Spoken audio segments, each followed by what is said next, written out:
L'isostatisme permet de définir les mouvements possibles d'un corps dans l'espace. Il permet également à une pièce de se positionner toujours de la même façon sur un référentiel machine, un montage d'usinage, avec un maximum de précision.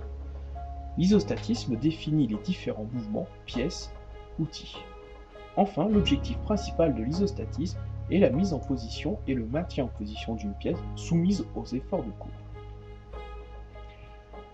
Pour représenter un espace, on utilise des axes. Si l'on veut représenter un espace en deux dimensions, comme par exemple une feuille, il nous faut une origine 0, un axe X et un axe Y.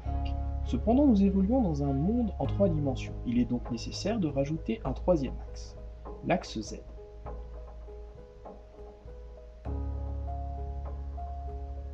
Afin de repérer un objet dans un plan, il va être nécessaire de donner des coordonnées par rapport à deux axes. Afin de situer le même objet dans l'espace, le rajout d'un troisième axe et donc d'un troisième coordonnée est nécessaire. Dans le cas de la menuiserie, l'axe Z sera l'axe de la broche qu'elle fasse tourner l'outil ou la pièce. L'axe X, quant à lui, correspondra à un mouvement de la machine ou de la pièce. Il est perpendiculaire à l'axe Z. Par convention, il s'agit du plus grand mouvement réalisable sur la table. L'axe Y forme avec les axes X et Z, précédemment définis, un trièdre. Autour d'un axe, seuls deux mouvements sont possibles.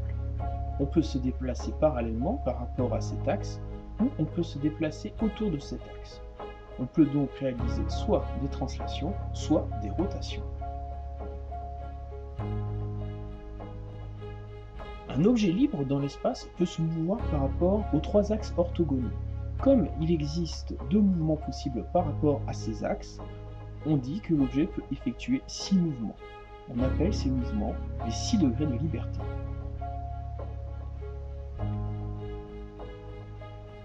Lorsque les 6 degrés de liberté sont supprimés, la pièce se retrouve immobilisée. Elle est dite en position isostatique. Puisque cette pièce a 6 possibilités de mouvement, il faudra pour la bloquer 6 appuis.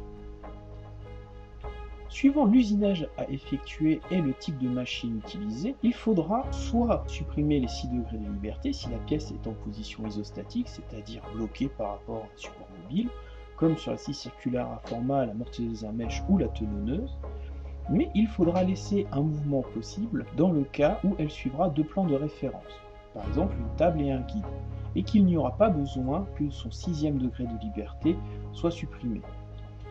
On dit qu'elle est en position référentielle, comme c'est le cas par exemple sur la toupie ou la scie à ruban.